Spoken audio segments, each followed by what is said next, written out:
2002 সালের বাপের voter list, মায়ের ভোটার লিস্ট, এই কাগজ যেগুলো অত বিস্তারিত বলছি না, একটু রেডি রাখবেন। বিওলো যে অফিসাররা আসবে তাদের সঙ্গে দেখা করে সঠিকভাবে ফর্ম ফিল আপ করে জমা দেবেন। যারা এদেশের নাগরিক, হোক হিন্দু হোক মুসলমান, ইনশাআল্লাহ একজনের নামও বাদ পড়বে না। আলহামদুলিল্লাহ বলেন।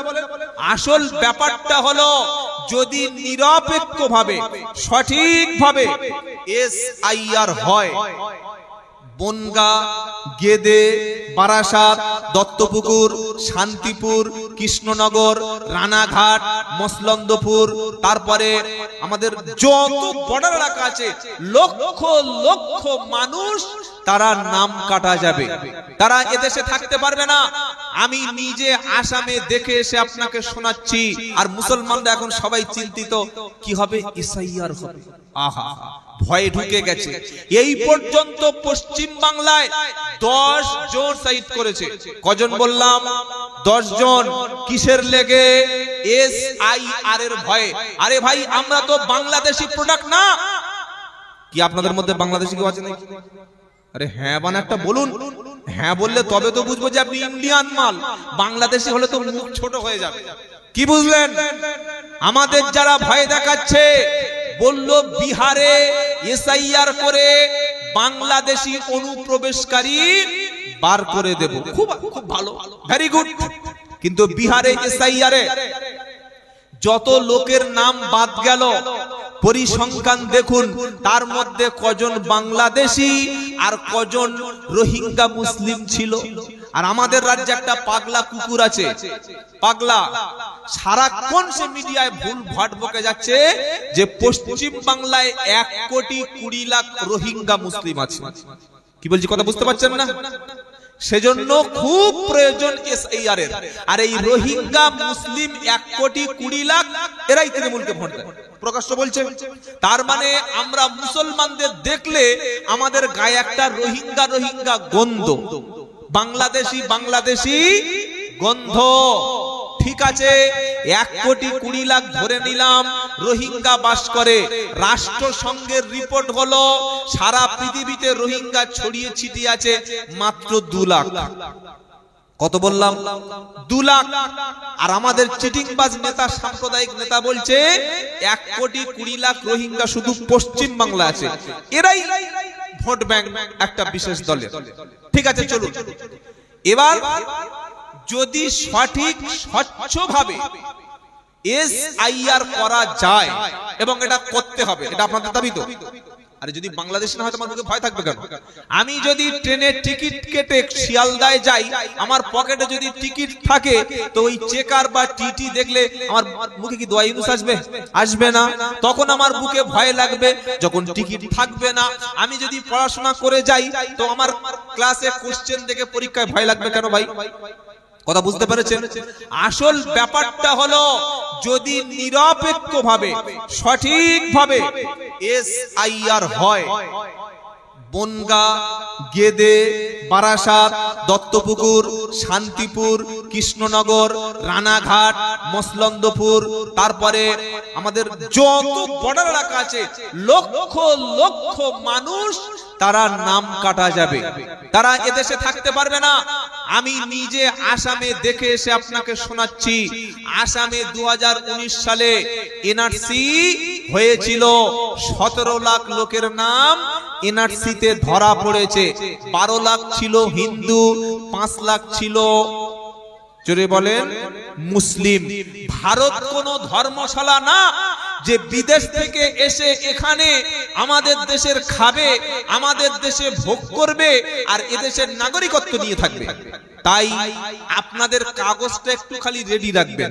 2002 সালের বাপের ভোটার লিস্ট, মায়ের ভোটার লিস্ট, এই কাগজ যেগুলো অত বিস্তারিত বলছি না, একটু রেডি রাখবেন।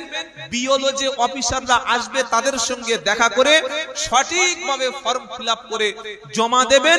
যারা এদেশের নাগরিক, হোক হিন্দু হোক মুসলমান, ইনশাআল্লাহ একজনের নামও বাদ পড়বে না। আলহামদুলিল্লাহ বলেন। তবে যারা আমাদের দেখলে মোল্লা বাংলাদেশি বলে, রোহিঙ্গা বলে, খালি দেখতে চাই কবে এসআইআর লিস্টটা বার হবে আর কটা রোহিঙ্গা আর কটা মোল্লা ধরা পড়ে। ইতিমধ্যে শুরু হয়ে গিয়েছে, সুইসাইড করা 9 জন 10 জন শুরু হয়ে গেছে। মনে রাখবেন, ভারতবর্ষ আমাদের জন্মভূমি। পাকিস্তান যখন ভাগ হয়েছিল, আমরা ইচ্ছা করলে পাকিস্তানে চলে যেতে পারতাম, কিন্তু দেশের ভালোবাসায়, দেশের মাটিকে ভালোবেসে আমরা যাইনি। ইচ্ছা করলে 1971 বাংলাদেশ যখন স্বাধীন রাষ্ট্র হলো, আমরাও ইচ্ছা করলে বাংলাদেশে এদেশের মুসলমানেরা চলে যেতে পারতাম, যাইনি। কেন যাইনি? দেশকে ভালোবেসে, দেশের অবদান, দেশের স্বাধীনতার জন্য রক্ত দিয়ে দেশের সমস্ত কাজ আমরা এবং সবাই মিলেমিশে করেছি, তাই দেশকে ভালোবেসেছি। সুতরাং যত এসআইআর এনআরসি যা কিছু আছে সবকিছু চালিয়ে দাও। এখন আমার বলছে মানুষকে পেরেশানি করার ধান্দাটা দেখেন, বলছে আধার কার্ড এটা কোনো ডকুমেন্টস না। কি বলছে বুঝতে পারছেন না? সিম কার্ড কিনবেন, আধার কার্ড। রেশন তুলতে যাবেন, আধার কার্ড। বাচ্চা জন্মের পরে আধার কার্ড লাগবে, মরে গেলে আধার কার্ড, হসপিটালে আধার কার্ড, প্যান কার্ডের সঙ্গে আধার কার্ড, ড্রাইভিং লাইসেন্সের সঙ্গে আধার কার্ড। আধার কার্ডটা কোন জায়গায় নেই খালি বলুন, কোন জায়গায় নেই? এত কোটি কোটি কোটি কোটি টাকা খরচ করে হাজার হাজার লোকের লাইনে দাঁড় করিয়ে রেখে বলছে আধার কার্ড এটা পরিচয় পত্র না। তাহলে ভোটার কার্ড বলছে এটাও না, রেশন কার্ড এটাও না, প্যান কার্ড এটাও না। এগুলো মানুষের পেরেশানি, এগুলো মানুষের হয়রানি। আসলে সরকার যখন জালিম, সরকার যখন মানুষকে কাজ, রুটি রুজি, খাবার, মাকান, বাসস্থান দিতে পারে না, তখন মানুষকে পেরেশানি করার জন্য লাইনে দাঁড় করিয়ে দেয়। তো যাই হোক, যেটা আল্লাহর পক্ষ থেকে হচ্ছে এটা আমাদের জন্য ভালোর জন্য হচ্ছে, এতে ঘাবড়ানোর কারণ নাই। কি আপনারা ঘাবড়ে যাচ্ছেন নাকি? যায় কোত্থেকে আসে? আল্লাহর নবীকে যখন প্রশ্ন করা হলো, বিশ্ব নবী চুপ আছেন, উত্তর দিতে পাচ্ছেন না। কারণ আল্লাহ যতক্ষণ নবীকে না বলতে বলবে, আমার নবী ততক্ষণ উত্তরও দেবে না। আল্লাহ দেখলেন নবীকে কয়েকজন মিলে প্রশ্ন করছে, নবী রুহুটা কি জিনিস, ওটা কোথায় থাকে, ওটা কোথায় যায়, এই সম্পর্কে প্রশ্ন করলো। আমার আল্লাহ বললেন, জিব্রাইল বিশ্ব নবী হাবিব সাল্লাল্লাহু বলেন সাল্লাল্লাহু আলাইহি সাল্লাম, নবীর নাম যখন শুনবেন দরুদ পড়বেন। মনে থাকবে, মনে থাকবে বাবা। আমরা অনেকে মনে করি যে আল্লাহুম্মা সাল্লি আলা, এইটা দরুদ, অনেকে মনে করে। হ্যাঁ, এটা দরুদ, আমি এটাকে অদরুদ বলছি না। আবার অনেকে মনে করে যে এইটা যদি না পড়ে সে দরুদ শরীফ পড়ে না। কিন্তু আমি যে মুহাম্মদ বলছি, সঙ্গে সঙ্গে সাল্লাল্লাহু আলাইহি সাল্লাম বললাম, এটাও দরুদ। তবে নামাজের মধ্যে মুহাম্মদ বললে দরুদ পড়তে হয় না। বললে সে কি ধরনের, আপনি কি উল্টোপাল্টা কথা বলছেন? যেমন দরুদ শরীফ নামাজে আছে না নাই?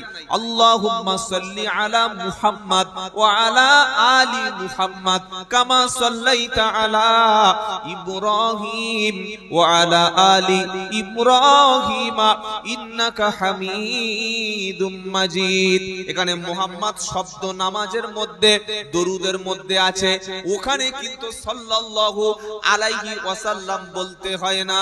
বলতে হয়? ওটা বুঝতে পারছেন বাবা? বুঝতে পারলে আমার লাভ, শুনে লাভ নাই, বুঝতে হবে। আল্লাহুম্মা সাল্লি আলা মুহাম্মাদ, নামাজে যে দরুদ পড়ি বসে বসে না, ওই দরুদে মুহাম্মদ বললে সাল্লাল্লাহু আলাইহি ওয়াসাল্লাম বলতে হয় কি?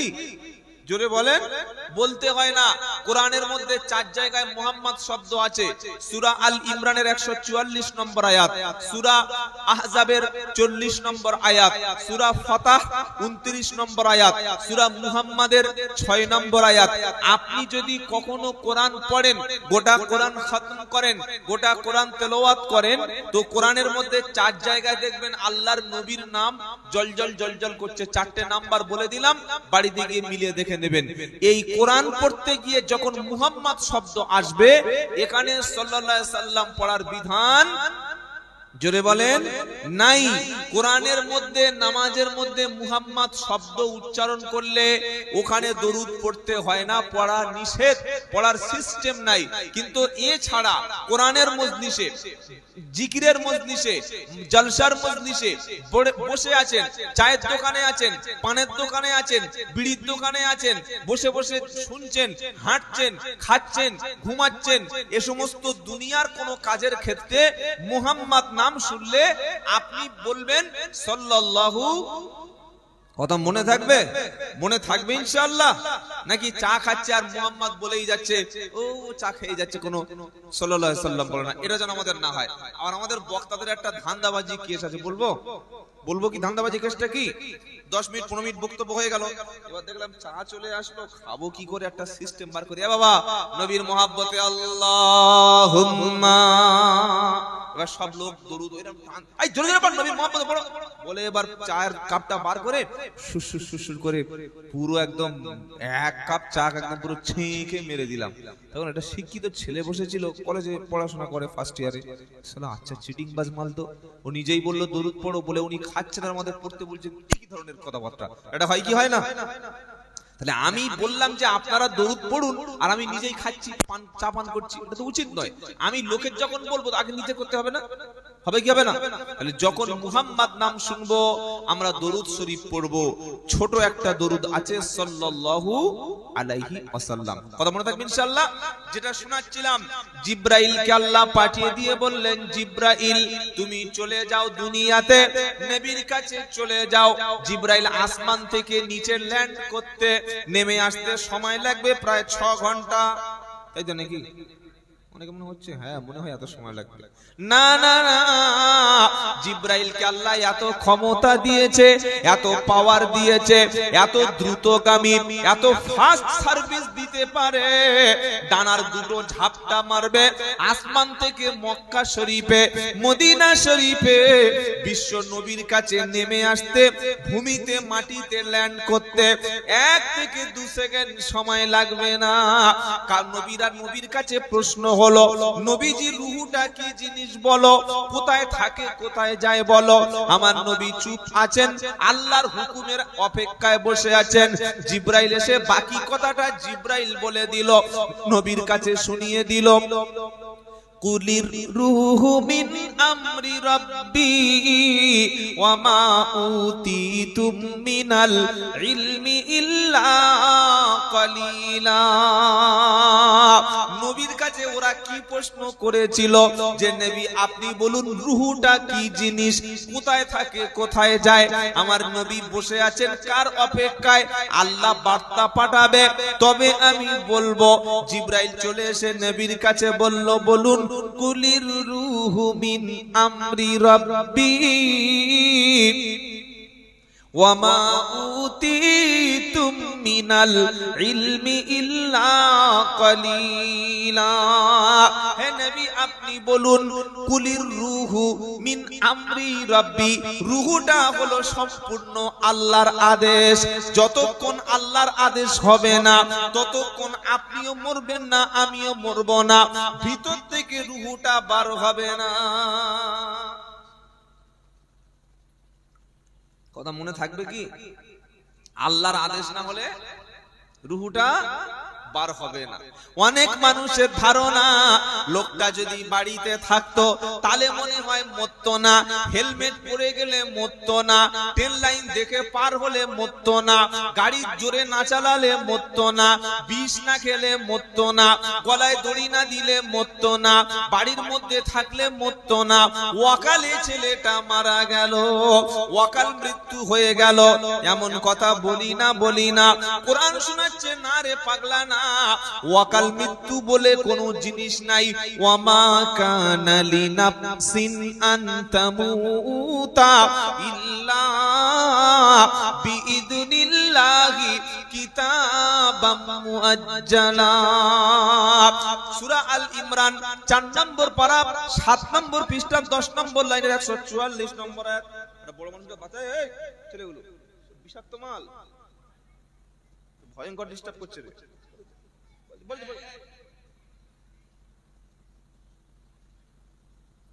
আল্লাহ পাক শোনাচ্ছে ওয়ামা কানা লিনাফসিন আন তামুতা ইল্লা বিইذনিল্লাহি কিতাবাম মুআজ্জালা। আল্লাহর নির্দেশ ছাড়া, আল্লাহর হুকুম ছাড়া, নির্ধারিত হুকুম ছাড়া, আল্লাহর অনুমতি ছাড়া পৃথিবীর কোনো প্রাণী কখনো মরে না। কথা মনে থাকবে ইনশাআল্লাহ। জোরে বলে। অনেকে প্রশ্ন করবে হুজুর তাহলে যে মালটা বউয়ের সঙ্গে ঝগড়া করে গালে বিষ ঢেলে উপারে গেল, আপনার বিষ বলেন না কি বলেন, নাকি অন্য কিছু বলেন, তেল টেল বলেন, বিষ তো সেই ইঁদুর মারা বিষ হোক আর অন্য ওইসব যা আছে ওইসব মাল যা খেয়ে লোক উপারে যায়, কি বুঝলেন? বউয়ের সঙ্গে ঝগড়া করে বিষের কুটো দেখাচ্ছে আর বলছে মরজি না, এবার দেব শেষ করে। বউ বলছে তুমি মরো, টাকায় 4টে সাথে একটা ফ্রি। কত ছেলে আমার সঙ্গে ফোনে কথা বলে, রাস্তায় বার হলে ছেলেরা আমার জন্য পাগল, তুমি মরে গেলে আমি আর একটা মাল জুটিয়ে নেব। এখনকার মেয়েদের ভাষায় এমন হয় না, হয় না? বলো না, বলো না। আগেকার লোকের বউগুলো অনেক ভালো, যারা চাচা বাপ বসে আছে, কি বুঝলেন? আর এখনকার মেয়েরাও সর্বনাশ, ঝগড়া করলে মুখের উপরে উঠে আজান দিচ্ছে সব মেয়েরা। কি ভাষা! বলছে তুমি মরো না, তুমি মরলে 4টে আছে টাকায়, আর একটা 1 টাকায় 4টে আবার ফ্রি। কত সব জোগাড় করে নেবো। এ বাবাজিরা, আল্লাহরা ভাইরা, যাদের স্বামী মারা গেছে ওই মেয়েদের জিজ্ঞাসা করে দেখো কি কঠিন পরিস্থিতিতে আছে। বাবাজিরা, আল্লাহওয়ালা ভাইরা, তাহলে যে ছেলেটা বিষ খেলো, যে ছেলেটা তার গার্লফ্রেন্ডের সঙ্গে ঝগড়া করে গলায় দড়ি দিয়ে ঝুলে মরে গেল, চাকরি না পেয়ে পানিতে ঝাঁপ দিয়ে মারা গেল, আল্লাহ তাআলা বলছে গলায় দড়ি দেয়া তুই ঝুলে পড়। আল্লাহ বলেছে, জুড়ে বলেন, আল্লাহ বলেছে, আল্লাহ তোমাকে সঠিক রাস্তা দেখিয়েছে। তুমি যখন নিজের জীবনটা শেষ করবে, তুমি যখন আত্মহত্যা করবে বলে সিদ্ধান্ত করেছো, আল্লাহ বলছে জ্ঞান দিয়েছি, বিবেক দিয়েছি, বুদ্ধি দিয়েছি, তুমি যখন আত্মহত্যা করার রাস্তা ধরবে আমি আল্লাহ কিন্তু তোমাকে সেই রাস্তায় নিয়ে যাব। এই কারেন্টে হাত দিলে কি হয়? ঘুম লাগে, তাই তো নাকি? কারেন্টে হাত দিলে মরে যাবে। কেউ যদি বলে আমি পীর সাহেব, আমি পিজ্জাদা, আমি মুফতি সাহেবের ছেলে, কোন দিকে হাত দেবো ভেবে পাচ্ছে, লাইনটা কই গো, কি গো? আমি আমির সাহেবের ছেলে, আমি ইমাম সাহেবের ছেলে, আমার ঈমান অনেক বেশি, কিংবা আমি হাফেজ, আমি মাওলানা, আমি তাহাজ্জুদের নামাজ কাজা করি না, আমি হজ করেছি 3 বার, আমি পীর সাহেবের মুরিদ, আমি কারেন্টে হাত দিলে মরবো না। কারেন্ট বলবে ঠিক আছে আয় দেখি তোর কত ক্ষমতা, তোর কেরামতি দেখবো, কত বড় মুফতি সাহেব, মাওলানা সাহেব, হাজী সাহেব, গাজী সাহেব, পীর সাহেব। একবার 11,000 ভোল্টেজে একটা বড় মই দিয়ে সিঁড়ি দিয়ে তুলে হাত দিক দেখি, কারেন্ট কোন পীর মুরিদ ফকির চেনে? যেটা বলো চেনে? যিনি মুফতি সাহেব, মাওলানা সাহেব, ঠিক আছে এর ঝাটকা দেব না, শট মারবো না, এর মরণ হবে না, কারেন্ট ওসব কিছু চেনে না। তো আল্লাহ বলছে আমি আল্লাহ তোমাকে আত্মহত্যা করতে নিষেধ করেছি। ওয়ালা তাকতুলু আনফুসাকুম, সূরা নিসা 5 নম্বর পারা 2 নম্বর পৃষ্ঠা 1 নম্বর লাইন 29 নম্বর আয়াত। আল্লাহ বলছে তোমরা সুইসাইড করো না, আত্মহত্যা করো না, গলায় দড়ি দিও না, বিষ খেও না, স্বামী স্ত্রী ঝগড়া করে গায়ে তেল দিয়ে ঘরের মধ্যে ছিটকি তুলে দুজনে পুড়ে মরে গেল। কোরআন বলছে এটা করো না। যারা সুইসাইড করবে, আত্মহত্যা করবে, তাদের ঠিকানা হলো জাহান্নাম। বললে হুজুর জানাজার নামাজ পড়বো কিনা? জানাজায় একবার কেন 5000 বার পড়িয়ে দাও, কিন্তু আল্লাহ তার জন্য ঠিক করে রেখেছে জাহান্নাম। কথা মনে থাকবে ইনশাআল্লাহ। বাবাজিরা, আল্লাহওয়ালা ভাইরা, জ্ঞানী জনেরা, শুধু মানুষেরা, আল্লাহর নির্ধারিত সময়ের আগে কেউ কখনো মরবে না। তাই যে সময়টা আল্লাহ আমার জন্য ঠিক করে রেখেছে অতদিন আমাকে বাঁচতে হবে।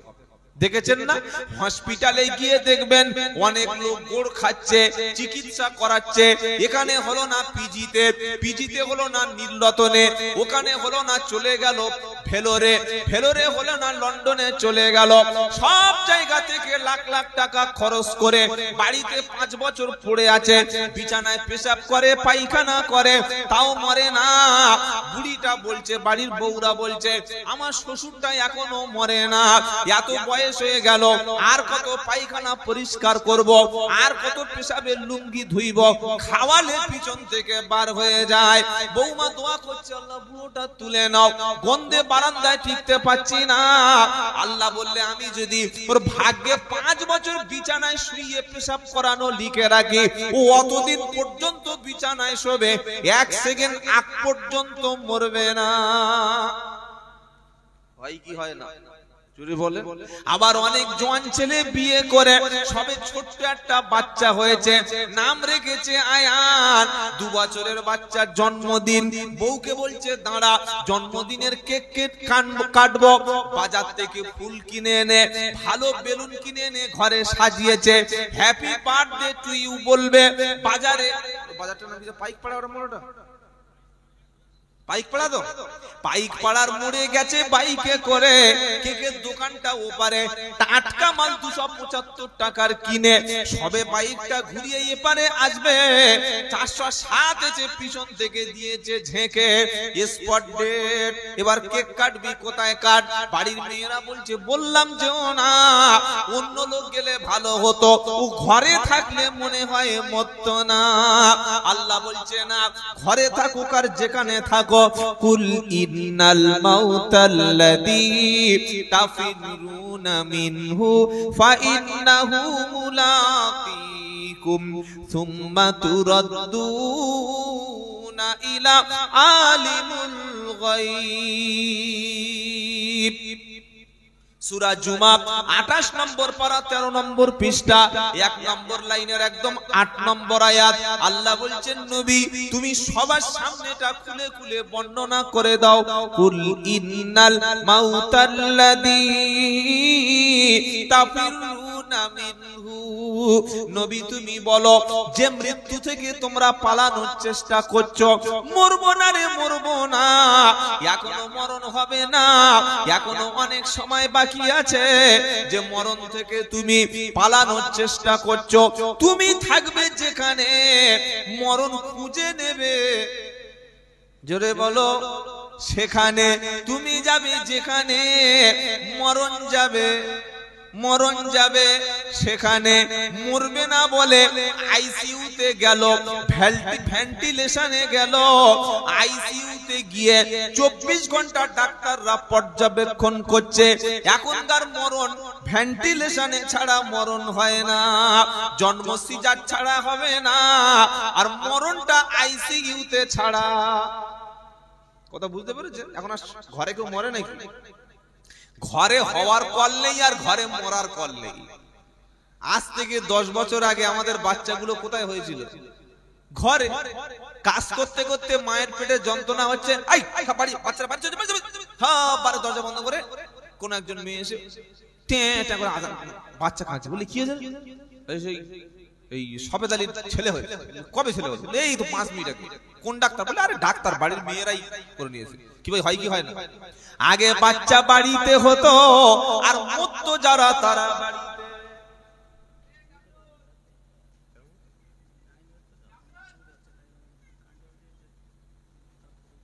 আচ্ছা 10 মিনিট সময় লেগে যাবে। জেনারেটর লাইনটা আলাদা, তাই তো? ঠিক আছে, অসুবিধা নেই। 10 মিনিট একটু বন্ধ রাখতে বলছে, এই লাইনের কাজ হবে, অসুবিধা নেই, ঠিক আছে থাক, মাশাআল্লাহ। তো বন্ধ করে দিলে কথা বন্ধ হতো, ততক্ষণ বলি। বাবাজিরা, আল্লাহ আল্লাহ ভাইরা, এখন মরণ হয় হসপিটালে আর বাচ্চা হয়, বাচ্চা কোথায় হয় জোরে বলেন? নার্সিং হোমে। বাচ্চা হচ্ছে হসপিটালে, মরছেও নার্সিং হোমে। 10 মিনিট বন্ধ থাক, লাইনটা কাজ হয়ে গেলে আবার ইনশাআল্লাহ।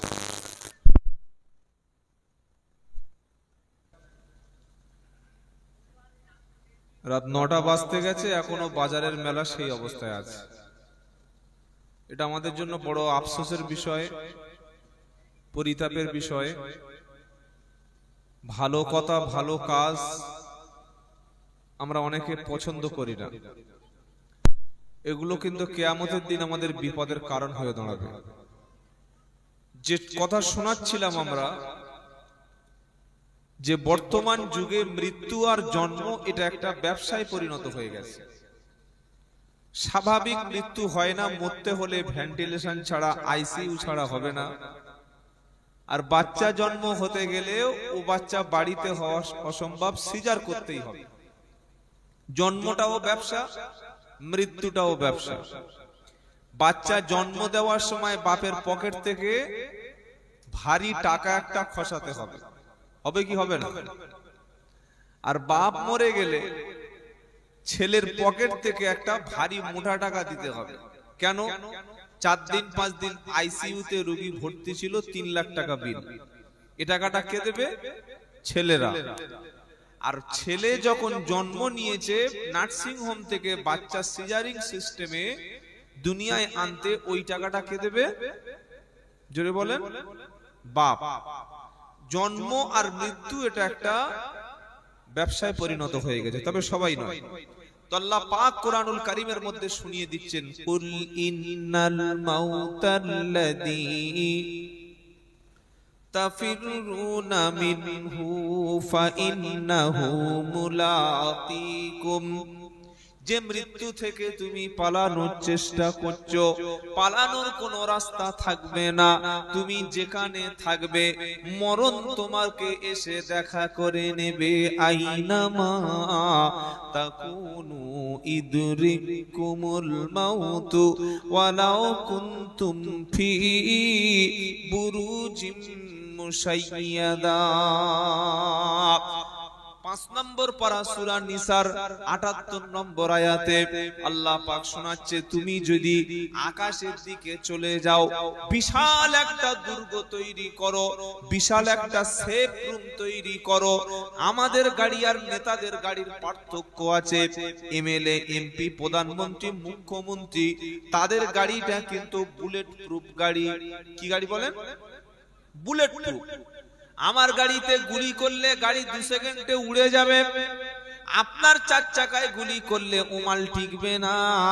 কিন্তু মুখ্যমন্ত্রী, প্রধানমন্ত্রীর গাড়িতে গুলি করলে গাড়ির কোনো সমস্যা হবে না, কারণ গাড়িটা হলো বুলেট প্রুফ গাড়ি। কেন বুলেট প্রুফ গাড়ি? নেতার জীবনের দাম আছে, নেতা মরে গেলে সব শেষ, তাই বুলেট প্রুফ গাড়ি লাগবে। আল্লাহ পাক শুনিয়ে দিচ্ছে, তুমি যদি একটা বিশাল বড় রুম তৈরি করো, যে রুমটায় উপর থেকে বোম ফেললে ভিতরে ঢুকবে না, বাইরে থেকে AK-47 এ গুলি করলে রুমের ভিতর থেকে ভেদ হবে না, এই রুমের নাম হলো বুলেট প্রুফ রুম। কিন্তু আমি আল্লাহ বলছি, আইনামা তাকুনু ইদরিকুমুল মাউতু ওয়ালাউ কুনতুম ফি বুরুজিম মুশাইয়াদা। বুলেট প্রুফ রুম তৈরি করতে পারো গুলির হাত থেকে বাঁচানোর জন্য, কিন্তু আমার মালাকুল মউত আজরাইল কোন বুলেট প্রুফ ঘর ভেদ করে চলে যাবে, কারোর কথা শুনবে না। তাই যদি না হতো, ইন্দিরা গান্ধী, রাজীব গান্ধীকে বাঁচানো যেত, তাদের নিরাপত্তার অভাব ছিল না। মালাকুল মউত চলে আসলে বুলেট প্রুফ গাড়িতে কাজ। জোরে বলেন। আমাদের সঙ্গে দেখা করবে, তবে মালাকুল মউত আজরাইল যখন আসবে, আগে ফোনে SMS চলে আসবে, তুই রেডি হ, গোসল কর, আমি যাচ্ছি। এই তো নাকি কথা বলে না? আজরাইল আসার একদিন আগে ফোনে মেসেজ আসে তো? আরে হ্যাঁ না বলছেন না কেন? ফোনে মেসেজ আসে না, পঞ্চায়েত থেকে চিঠি আসে যে ভাই রেডি হ, দাড়ি রাখ, নামাজ পড়, টুপি পর, পাঞ্জাবি পর, দেনা পাওনা মিটিয়ে নে, বাপের কাছে ভাইয়ের কাছে ক্ষমা চা, বউয়ের দেনমোহরটা দিয়ে দে, জমি জায়গার কেলেঙ্কারি সব মীমাংসা করে নে, কে কত টাকা পাবে বুঝিয়ে দে, সামনে বৃহস্পতিবার সকাল 10টায় যাচ্ছি। মেসেজ আসে? জোরে বলো। আসবে না, যে কোনো মুহূর্তে কাছে চলে আসবে। ওহুয়াল কাহিরু ফাওকা ইবাদিহি ওয়া ইউরসিলু আলাইকুম হাফাজা হাত্তা ইদা জা আহাদাকুম আহাদাহুমুল মাউতু তাওয়াফাতুহু রুসুলুনা ওয়া হুম লা ইউফাররিতুন।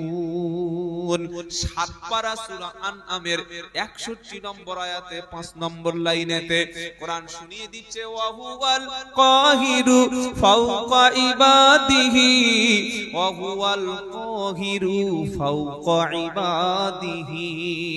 ও বান্দা, তুমি ক্ষমতা দেখাচ্ছ, পাওয়ার দেখাচ্ছ, নেতাগিরি দেখাচ্ছ, আমি আল্লাহ তোমার উপরে সবচাইতে বেশি ক্ষমতাবান।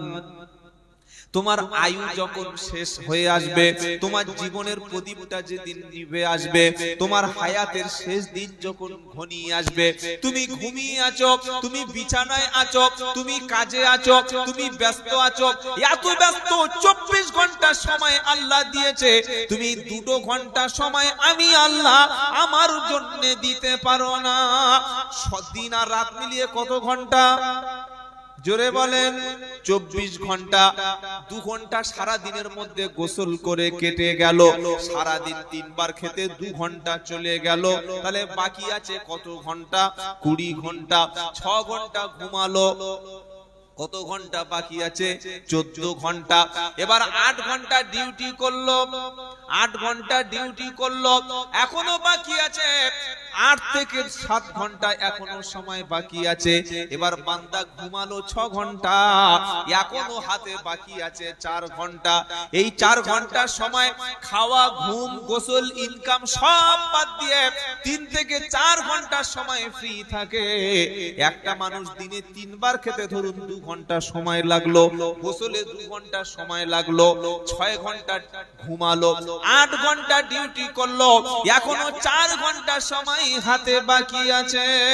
যে আল্লাহ পাক এত সময় মূল্যবান দিল, এবার বলুন ফজর থেকে ইশা পর্যন্ত 5 বার নামাজ পড়তে মিনিমাম কতক্ষণ সময় লাগে? ফজরে 20 মিনিট, জোহরে 20 মিনিট, আসরে 10 মিনিট, মাগরিবে 20 মিনিট, কত হলো? 1 ঘন্টা 10 মিনিট। এশায় লাগলো আরো 20 মিনিট, তাহলে কত হলো? কথা বলেন, চুপচাপ বসে আছেন। কত হলো? 1.5 ঘন্টা হলো। ওযু করতে আরো আধ ঘন্টা লাগলো, কত হলো? 2 ঘন্টা। 24 ঘন্টার মধ্যে 8 ঘন্টা ডিউটি হলো, 6 ঘন্টা ঘুম হলো, 3 ঘন্টা খাওয়া হলো, 2 ঘন্টা গোসল হলো। সবকিছু হওয়ার পরে বান্দার 2 ঘন্টা সময় যারা মসজিদে দিতে পারলো না, আল্লাহর জন্য দিতে পারলো না, মরণের সময় মৌলবি চেপে কলেমা পড়াবে, ও কলেমা বার হবে না। কাদের মুখে কলেমা আসবে না, কাদের তওবা কবুল হবে না, বলবো। কোরআন শোনাচ্ছে ওয়ালাইসাতিত তাওবাতু লিল্লাযিনা ইয়ামালুনাস সাইয়্যাত হাত্তা ইযা হাযারা আহাদাহুমুল মাউতু তাকালা ইন্নী তুবতুল আনা ওয়ালাল্লাযিনা ইয়ামুতুনা ওয়া হুম কুফফার উলাইকা আ'তাদনা লাহুম আযাবান আলীমা। সূরা নিসা 4 নম্বর পারা 4 নম্বর পারা 19 নম্বর পৃষ্ঠা 12 নম্বর লাইনের একদম 18 নম্বর আয়াত সূরা নিসা। আল্লাহ বলছেন ওয়ালাইসাতিত তাওবা, তার জন্য কোন তওবা আমি আল্লাহ কবুল করব না। ওই ব্যক্তির তওবা আমি আল্লাহ কখনো গ্রহণ করব না।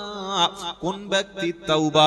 ওয়ালাইসাতিত তাওবাতু লিল্লাযিনা ইয়ামালুনাস সাইয়্যাত, যারা বয়স দাড়ি পেকে গেছে, চুল পেকে গেছে, এখনো লটারির টিকিট কাটার নেশা ছাড়েনি, 60 বছর বয়স হয়ে গেছে, এখনো চায়ের দোকানে বসে বসে চা খায় আর মেয়েদের দিকে ইতিমের মতো তাকিয়ে আছে, এখনো মসজিদটা চিনতে পারলো না। 50 বছর বয়স হয়ে গেছে, এখনো জমি চাষ করে, কিন্তু মসজিদে নামাজের সময় হয় না, বাড়ির কাছে জলসা দিয়ে শালির হাত ধরে ঘরের মধ্যে এখনো ঘুরে দেখে আসুন। প্রত্যেকটা ঘরে 18-20টা 22-25টা করে কুটুম এসেছে। তাদের আত্মীয় স্বজনের খেদমত করতে করতে, তাদের মেহমানদারি করতে করতে জলসা শেষ। এবার সবার শেষে দোয়া হচ্ছে, জলসা শেষে রব্বানা যালামনা, ছুটে এসে বলছে আখেরি মোনাজাতে শরীক হ। বললে কেন? বললে এবার দোয়া দেবে। কি দেবে বলো? দোয়া দেবে। কে দোয়া দেবে? বলে হুজুর দোয়া করবে। আমাদের সবার জন্য দোয়া হচ্ছে। ওরে হারামখোর, ফজরের নামাজ যার কাজা, মাগরিবের নামাজ কাজা, ঈশার নামাজ কাজা, গ্রামে জলসা দিয়ে সন্ধ্যা থেকে মৌলবি চিল্লে গলার নলি ছিঁড়ে গেল, যে মালটা আসলো না। শেষে এসে রব্বানা যালামনা, অমন যালামনা এ কোনো কাজ। জোরে বলেন। বলে যেটা আপনি কি আমাদের চাপিয়ে বলছেন না? দলিল প্রমাণ আছে, সব দলিল একটা একটা করে বার করব, পর্চা দেব, রেকর্ড দেব, মানবেন ইনশাআল্লাহ। কোরআন শোনাচ্ছে ওয়ালাইসাতিত তাওবাতু লিল্লাযিনা ইয়ামালুনাস সাইয়্যাত, ওই ব্যক্তির জন্য কোনো তওবা নাই। কোন ব্যক্তির জন্য তওবা নাই? কার তওবাটা কবুল হবে না? যে ব্যক্তি পাপের সঙ্গে ইনভলভ হয়েছিল, বেনামাজি, সুদ, ঘুষ, জেনা, ব্যভিচার, বড় বড় কঠিন পাপের সঙ্গে সারা জীবন যুক্ত ছিল যারা, আর মরণের ঘড়ঘড়া যখন চেপে গেছে, আহারে আর কথা বলতে পারে না, মালাকুল মউত চলে এসেছে, ওই রকম কঠিন সময় যে পর্যন্ত পাপ ছাড়তে পারলো না, পাপের রাস্তায় হাঁটতে হাঁটতে যার মরণটা চলে আসে, কোরআন শোনাচ্ছে হাত্তা ইদা হাদারা আহাদাকুমুল মাউত, পাপ করতে করতে, সুদ খেতে খেতে, জেনা ব্যভিচার করতে করতে, মদ পান করতে করতে ওই ব্যক্তিকে আল্লাহ রাব্বুল আলামিন বলেন জান্নাতে যাবে না। যারা মাতাল অবস্থায়, নেশা অবস্থায় জীবনটা কাটিয়ে দিয়েছে, বাপ মার অবাধ্য সন্তান, স্বামীর অবাধ্য স্ত্রী, এই তিনজন জান্নাতে যাবে না। যারা মাতাল, সারা জীবন মাতলামি করে গেছে, আর 2 নম্বর বাপ মার অবাধ্য সন্তান, 3 নম্বর স্বামীর অবাধ্য স্ত্রী, যারা জান্নাতে তাদের যাওয়া হচ্ছে না। এরকম সময় যদি মালাকুল মউত চলে আসে, বান্দা বলছে ক্বালা ইন্নী তুবতুল আনা, আল্লাহ এখন তওবা করছি, আস্তাগফিরুল্লাহ আস্তাগফিরুল্লাহ, কলেমা পড়ছি। 8 জন 10 জন মৌলবি মিলে এই রকম সুদখোর মাতাল লোকের পাশে কলেমা পড়ালো, মুখ থেকে কলেমা উচ্চারণ আর হচ্ছে না।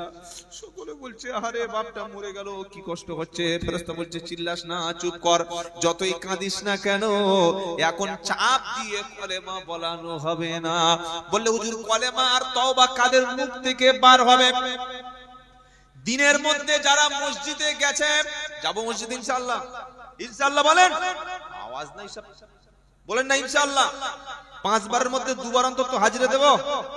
আজ থেকে আর কখনো দাড়ি চাঁচবো না, সুদের মাল খাবো না, মিথ্যা কথা বলবো না, ঘুষ খাবো না, ওজনে কম দেব না, বোনের ঠকাবো না, বাপের সম্পত্তি ঝেড়ে একা ফাঁকা করে দেব না। নামাজিরা পাক গোসল করে, ওযু করে, মিসওয়াক করে, পেশাব করে, পানি নেয়, সুদ খায় না, জেনা করে না, ব্যভিচার করে না, চুরি করে না, 2 নম্বরই করে না, চিটিংবাজি করে না, এরা ঈমানদার কোনদিন নাপাক থাকতে পারে না। কোরআন শোনাচ্ছে আল্লাযীনা তাতাওয়াফাহুমুল মালাইকাতু তাইয়্যিবিন, যাদের মরণটা হয় পবিত্র অবস্থায়। কি অবস্থায় বলেন? পবিত্র অবস্থায়। নাপাক অবস্থায় মরণ হলে ওর মুখে কলেমা আসবে না, ওর কলেমাতে কাজ হবে না, ও তওবা পড়ালে তওবা কবুল হবে না। কিন্তু ঈমানদার মুমিন ব্যক্তির কাছে, যার পবিত্র অবস্থায় রূহটা বার হবে, মালাকুল মউত এসে ঈমানদার মুমিন ব্যক্তির কাছে সর্বপ্রথম সালাম দেবে। জোরে বলো সুবহানাল্লাহ। মত কো সালাম পাবে, জোরে বলো। দুনিয়ায় মদ করে সালাম কেউ দেয়, দুনিয়ায় সুদ করে কেউ সালাম দেয়, দুনিয়ায় হারাম করে সালাম কেউ দেয়, কিন্তু আপনি নামাজ পড়েন, ঈমান আছে, পবিত্র অবস্থায় যদি এরকম কোন মুসলমান রাস্তা থেকে যায়, ছোট থেকে বড়, বাচ্চা থেকে ধেড়ো, সকলে কমপক্ষে সামনে দেখা হলে আসসালামু আলাইকুম, এটা অন্তত ঈমানদার মুমিনদেরকে বলে কি বলে না? বাবাজিরা, আল্লাহ ওয়ালা ভাইরা, কোরআন শুনিয়ে দিচ্ছে ঈমানদার মুমিন ব্যক্তির মরণের সময় ফেরেশতা এসে সালাম দেবে, সালামুন আলাইকুম উদখুলুল জান্নাতা বিমা কুনতুম তা'মালুন। ওরে বান্দা, দুনিয়াতে তুমি যে ভালো আমল করেছিলে, ঈমান ছিল, নামাজ ছিল, আমি আল্লাহ, আল্লাহর পক্ষ থেকে ফেরেশতা এসে তোমাকে সালাম জানাচ্ছি, আল্লাহর পক্ষ থেকে শান্তি বর্ষণ হোক। আর তুমি যে আমল করেছিলে, এই আমলের কারণে তুমি চলো আল্লাহর জান্নাতে। জোরে বলুন না সুবহানাল্লাহ। শুধু সালাম দেবে না, ঈমানদার ব্যক্তির রূহটা যখন পার হতে যাবে, ওই সময় আল্লাহর ফেরেশতা ঈমানদার ব্যক্তিকে জান্নাতের সুসংবাদ শোনাবে। নারায়ে তাকবীর। বললে হুজুর, ঈমানদারের জান্নাতের সুসংবাদ শোনাবে কে বলেছে বলো? কোরআন শোনাচ্ছে, ইন্নাল্লাযীনা ক্বালু রাব্বুনাল্লাহু সুম্মা ইসতাকামু তাতানাজ্জালু আলাইহিমুল মালাইকা আল্লা তাখাফু ওয়ালা তাহজানু আবশিরু বিল জান্নাতিল্লাতী কুনতুম তুআদুন নাহনু আউলিয়াউকুম ফিল হায়াতিদ দুনিয়া ওয়া ফিল আখিরাহ। সূরা হামিম সাজদা 24 নম্বর পারা 19 নম্বর পৃষ্ঠা 3 নম্বর লাইনে 30 নম্বর আয়াত। আল্লাহ পাক শোনাচ্ছে, ইন্নাল্লাযীনা ক্বালু রাব্বুনাল্লাহ, যারা বলে আল্লাহ আমাদের রব। আমাদের রব কে? আমাদের রব কে? আল্লাহ আমার রব, ওই রবই আমার সব। আল্লাহ আমার রব, ওই রবই আমার সব। যারা বলে ইন্নাল্লাযীনা ক্বালু রাব্বুনাল্লাহ, যারা বলে আল্লাহ আমাদের রব, আমরা বলি না? বলি না? কথা মনে হচ্ছে বুঝতে পারছেন কার সামনে বক্তব্য করছি। একবার লোডশেডিং, একবার এই ঝামেলা। কথা আমাদের রবকে বলেন, এটা বলতে এত সময় লাগে? আমি যে বক্তব্যটা করছি, এটা যদি আপনাদের বোঝাতে না পারি, তোমার টাকা দিয়ে তো বেকার, আর আমার বক্তব্য করে বেকার। খালি বাবারা হয় না, কোনো লাভ নাই। এখন জলসা মানে সুদ দিতে হবে। জলসা মানে কি? বেতাল সুদ। যে মালের গলা নাই ও বক্তা না। বড় শাইখুল হাদিস, বড় কিতাবী আলেম, বিশাল বড় পণ্ডিত, কণ্ঠ নাই, ভালো হাসাতে পারে না, গজল গাইতে পারে না, ও দাওয়াত নাই। দাওয়াত আছে? জোরে বলেন। মাদ্রাসায় পড়েনি, মক্তবে পড়েনি, কোরআন সহি না, হাদিস জানে না, বক্তব্যের মধ্যে কোরআন নাই, দিনের আলোচনা নাই, ইসলাহার কোনো বক্তব্য নাই, মুসলিম সমাজকে কিভাবে ভালো পথে আনবে, মানুষকে ঐক্যের বার্তা দেবে, এসব চিন্তা ভাবনা নাই। উঠেই প্রথমে সুদ ধরলো একটা কানে হাত দিয়ে, বাঘের ঘটনা, সাপের ঘটনা, বোতল ফাটানোর ঘটনা, কোথায় একটা কেরামতি, কোথায় একটা পেপারের ঘটনা। ওই বলতে বলতে 10টা বেজে গেছে, বক্তা নিয়ে এসো, আমার এখান থেকে যেতে হবে, সে মসলন্দপুর যাবো, ওখানে 11টায় টাইম রয়েছে, বক্তা নিয়ে এসো। কমিটির ছেলেরা বললে, কি ব্যাপার হুজুর, আপনাকে তো 10:30 পর্যন্ত টাইম। না, চলবে না, আমার আরেকটা জলসা আছে। এই হচ্ছে বর্তমান জলসার অবস্থা। তো আমি চিল্লে গলা ফাটিয়ে বলবো, আর আপনারা ওই মরার মতো দিলা পাবে না। আমি বোঝাতে পারছি কিনা এটা আগে আপনাকে জানতে হবে। আমাদের রবকে আল্লাহ। রব কাকে বলে? যিনি পালন করনেওয়ালা, যিনি পালন কর্তা, যিনি লালন কর্তা, যিনি সৃষ্টি করে ছেড়ে দেন না, সৃষ্টি করার পরে মানুষের প্রয়োজন চাহিদাটা মেটায়, যিনি রব হলেন তিনি মানুষের বাচ্চা কথা বলতে সময় লাগে 2 থেকে 2.5 বছর, মানুষের বাচ্চা উঠে হেঁটে চলতে সময় লাগে 1.5 থেকে 2 বছর। নাকি বাচ্চা হাঁটা শুরু করে? কি বাচ্চা হাঁটে তো 2-2.5 বছর সময় লাগে না? কিন্তু গরুর বাচ্চা প্রথমে হলো মায়ের পেট থেকে হলো, একবার এদিকে পড়লো একবার ওদিকে পড়লো, এবার 3-4 ঘন্টা পরে আস্তে আস্তে উঠে দাঁড়ালো। দাঁড়ায় কি দাঁড়ায় না? মায়ের বাচ্চা মা যদি দুধ না দেয় কেঁদে মরে যাবে, খাওয়া পাবে না। কিন্তু গরুর বাচ্চার কে দুধ খাওয়াবে? ছাগলের বাচ্চার কে দুধ পান করাবে? কুকুরের বাচ্চার কে ধরে ধরে পান করাবে? গরুর বাচ্চার কে দুধ খাওয়াবে? গাধার ঘোড়ার বাচ্চার কে দুধ খাওয়াবে? আল্লাহ গরুর বাচ্চা বলছে, হয়েছিস তুই দুনিয়ায়, তোর নার্সিং হোম চিকিৎসা কেউ নাই, মানুষ তোকে ধরে ধরে দুধ খাওয়াবে না। তুই মুখটা নিয়ে তোর মায়ের পিছনের পায়ের নিচে দেখবি 4টে দুধের স্টক আছে, আছে না? ওটাকে বলে বাঁট। কি ভাই আপনাদের উত্তর 24 পরগনায় কি বলে? গরুর দুধের। একটু আমার সঙ্গে কথা বলছে, ওই জায়গাটা ফাঁকা রাখছেন না? ওখানে কি কবর টবর কারো দেবেন নাকি? ওখানে মাজার হবে? ভিজে সামনে আসুন, এই তো সামনে জায়গা আছে, চলে আসুন। কি সর্বনাশ, ফাঁসা নাকি ভিজে যাচ্ছে। সুবহানাল্লাহ সুবহানাল্লাহ। এই বাবাজিরা, আল্লাহ ভাইরা, গরুর যখন বাচ্চা হলো আল্লাহ বললে তুই মুখটা নিয়ে পিছনের দিকে যা, তোর মায়ের গলাত, মায়ের গরুর পাট রয়েছে 4টে, ওখানে প্রথমে দুধ টানলে হবে না, 2বার ধাক্কা মারবি কোত কোত করে। শুনছেন আপনারা? রব কাকে বলে? 2বার যখন গরু এসে মায়ের বাঁটে ধাক্কা মারলো, 3য় ধাক্কায় অটোমেটিক দুধটা মুখে ভরে গেল। এই জ্ঞানটা দিয়েছেন যিনি, রব হলেন তিনি। নারায়ে তাকবীর। মানুষের বাচ্চার সাঁতার শিখতে 6 থেকে 7 বছর সময় লাগে, কিন্তু যখন হাঁসের বাচ্চা হবে কে ধরে ওকে সাঁতার শেখাবে? আল্লাহ বলছে, হাঁসের বাচ্চা আমি তোর বিবেক দিয়েছি, বুদ্ধি দিয়েছি, একটু পরে তুই পানিতে নেমে পড়বি, পিছনের পাটা হাঁসের জুড়ে দিয়েছি। মুরগির পা হাঁসের পা আলাদা, মুরগির একটা থেকে আরেকটা পা পর্যন্ত মাঝখানে চামড়াটা কাটা আছে, কিন্তু হাঁসের পায়ের মাঝখানে আল্লাহ চামড়া দিয়ে ভালো একটা কভার পরিয়ে দিয়েছে। ও যখন পানিতে নামবে, পা যখন পিছনে সরাবে, সাঁতার অটোমেটিক শিখিয়ে দেবে। হাঁসের বাচ্চাকে পৃথিবীর কোন মানুষ সাঁতার শেখায় না। হাঁসের বাচ্চাকে সাঁতার শিখিয়ে পানির মধ্যে ছেড়ে দিলে হাঁস সাঁতার কেটে দিব্যি ভেসে আছে। এটা শিখিয়েছেন যিনি, রব হলেন, জোরে বলেন, রব হলেন তিনি। তাই কোরআন শোনাচ্ছে রব কাকে বলে? রব্বুনাল্লাযী আতা কুল্লা শাইইন খালাকাহু সুম্মা হাদা। রব হলেন তিনি, মানুষ সৃষ্টি করেছেন যিনি, সৃষ্টি করার পরে মানুষের প্রয়োজন মিটিয়েছেন যিনি, রব হলেন তিনি। মানুষের দেখতে সুন্দর তখন হবে যখন মাথায় তার চুল থাকবে।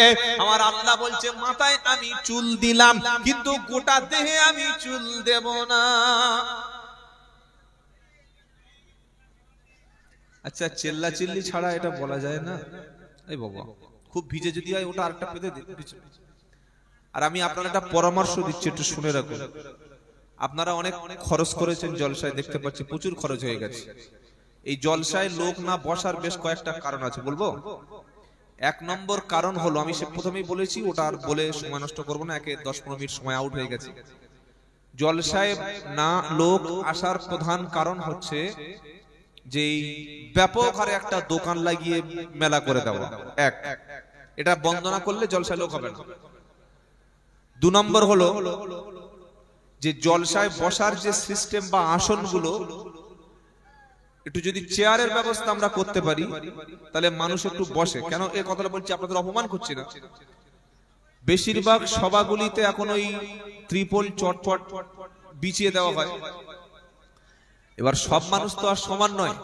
আমার দিকে লোক, হ্যালো, যে লোকটা বাড়ি থেকে এসে নামাজ পড়ে এসছে, তার একটা সাদা পাঞ্জাবি পরে আছে, সাদা লুঙ্গি পরে আছে, ও দেখছে যেখানে বসবো ওখানে যা কুকুরের গু আর যা ছাগলের পেশাব পড়েছে, আমার লুঙ্গি যদি ওই জায়গায় ঠেকে যায়, ঘরে গেলে বউর কাছে গাল খেতে হবে। দরকার নাই বাবা, ও দাঁড়িয়ে থাকি। এজন্য করে জলসার মজলিস এত খরচ করেছেন, খালি 100 200 300 একটু চেয়ার হয়তো আর 1000 2-3 টাকা বেশি যাবে, একটু চেয়ার ব্যবস্থা করে দেবেন, দেখবেন মানুষ একটু বসতে পারবে। কথা মনে থাকবে ইনশাআল্লাহ, একটু ব্যবস্থা করবেন। আচ্ছা একটু চুপ করুন, তাকবীর দিন দেখি, নারায়ে তাকবীর। এত ডিস্টার্ব করলে আজকে আর জলসা হবে না, কালকে হবে। আরে বাবা আওয়াজ করবেন না, আওয়াজ করবেন না বাবাজিরা। আল্লাহ আল্লাহ ভাই, রব কাকে বলে? কে রব? আল্লাহকে কেন আমরা আলহামদুলিল্লাহি রাব্বিল আলামিন বলি? রব হলেন তিনি যিনি মানুষ সৃষ্টি করেছেন, সৃষ্টি করার পরে মানুষের প্রয়োজনের চাহিদাটা মিটিয়েছেন, যিনি রব হলেন তিনি। সুবহানাল্লাহ বলুন। আল্লাহ বলছেন ওয়াফি আনফুসিকুম আফালা তুবসিরুন। কিছু বলবি বাবা? বস ঝুলছে কানে। কোরআন শোনাচ্ছে ওয়াফি আনফুসিকুম আফালা তুবসিরুন। ও বান্দা, তুমি তোমার নিজের দিকে তাকাও, আমি আল্লাহকে চিনতে পেরে যাবে। সুবহানাল্লাহ বলে। অনেক নাস্তিক মুরতাদ বলে যে আল্লাহ দেখা যায় না, বিশ্বাস করবো না কেন রে ভাই? আল্লাহ আছে, সত্যি যদি থাকে দেখা পাই না কেন? আমি বললাম ভাই তোর পিঠের পিঠ ব্যাক সাইড পিঠটা কেমন তুই আয়না ছাড়া দেখেছিস? বলে না, শুধু একটা আয়না লাগবে না, পিছনের পাছাটা দেখতে দুটো আয়না লাগবে। কটা লাগবে? দুটো আয়না। আপনার ফেসটা, মুখমণ্ডল কেমন দেখতে আয়না ছাড়া দেখা যাবে? যে নিজের শরীরটা আয়না ছাড়া দেখতে পায় না, ওনা কি আল্লাহ দেখবে? কি বুঝলেন? আল্লাহ বলছে তোমার মধ্যে আমি আছি, তুমি দেখো, বুঝতে পারবে। তোমার শরীরে চুল দেব, মাথায় চুল দেব, ভ্রুতে চুল দেব, গোঁফে চুল দেব, দাড়িতে চুল দেব, আরো কয়েক জায়গায় দেব। তবে এই চুলগুলো সব সময় বাড়বে। আর গোটা শরীরটা, হাতে, বুকে, পিঠে, পাছায়, পায়ে, এমন জায়গায় পশম দেব, ছোট ছোট চুল দেব। ইমাল কিন্তু কোনদিন বাড়বে না।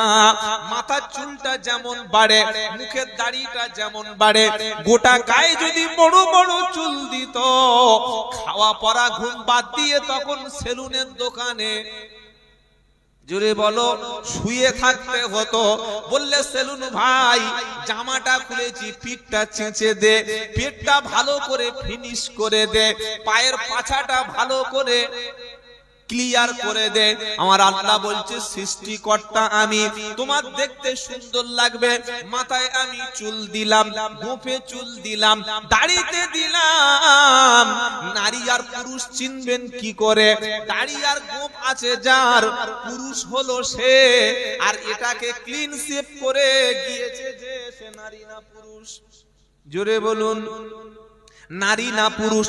ছোট্ট একটা বাচ্চা আছে, 4 বছর বয়স, রাত্রে বেলা দুধ খাবে, মায়ের কাছে কাঁদছে। একদিকে মা, একদিকে বাপ। যখন বাপের বুকে হাত দিয়েছে, মায়ের বাপের মুখটা পুরো প্লেন সমান। আবার মায়ের মুখে যখন হাত দিয়েছে, সেও দেখছে স্লিপ মারছে, ভাবছে দুধটা কোথায় পাবো। ও যখন হাতটা দিয়েছে, বাপ বলছে হাত দিচ্ছে, হাত ধরা। দেখতে পাচ্ছেন তোর বাপ? এটা হচ্ছে লজ্জা আমাদের জন্য। পুরুষের পুরুষত্ব এটা বজায় থাকবে দাড়ি এবং গোঁফে। তাই এত বড় 7 হাত না হোক, রবীন্দ্রনাথ ঠাকুরের মতো 1.5 ফুট দাড়ি না হোক, আলেম ইমাম সাহেবের মতো এত বড় না হোক, মিনিমাম 1 মুষ্টি দাড়ি রাখা ওয়াজিব। 1 মুষ্টি দাড়ি রাখা ওয়াজিব। রাখবো ইনশাআল্লাহ। ইনশাআল্লাহ বলেন।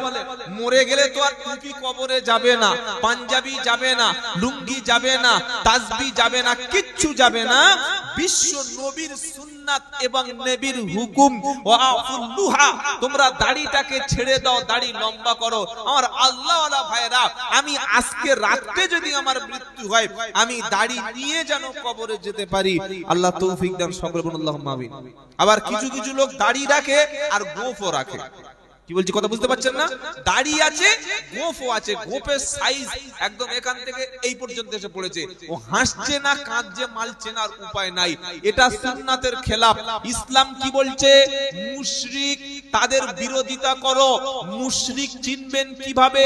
তাদের গোঁফ থাকবে, দাড়ি থাকবে না। মুসলমান চিনবো কিভাবে? গোঁফ ছোট হবে, দাড়িটা বড় হবে।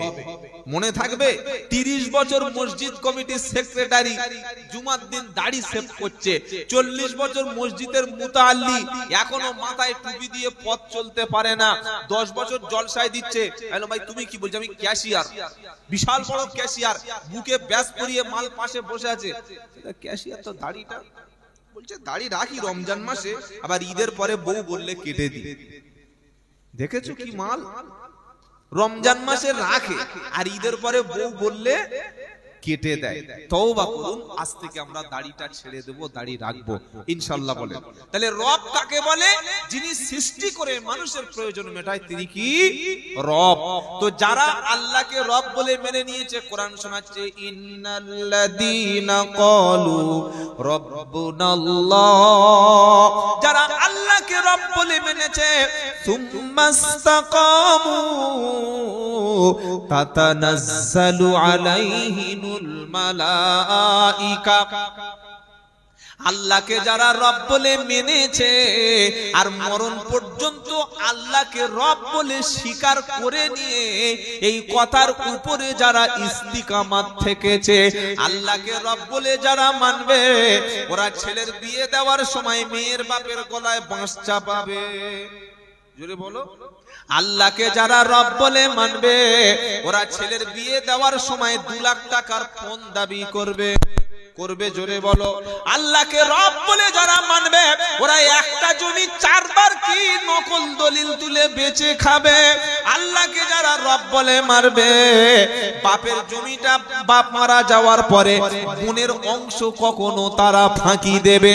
আল্লাহকে রব বলে যারা মানবে, বন্ধনের অফিসারের কাছে বিবির হাসি মুখে চেহারা কি তারা কখনো পাঠিয়ে দেবে। আল্লাহকে যারা রব বলে মেনেছে, ওরা নামাজ ছাড়বে না, কোরআন ছাড়বে না, ইসলাম ছাড়বে না, দ্বীনের উপরে থাকবে।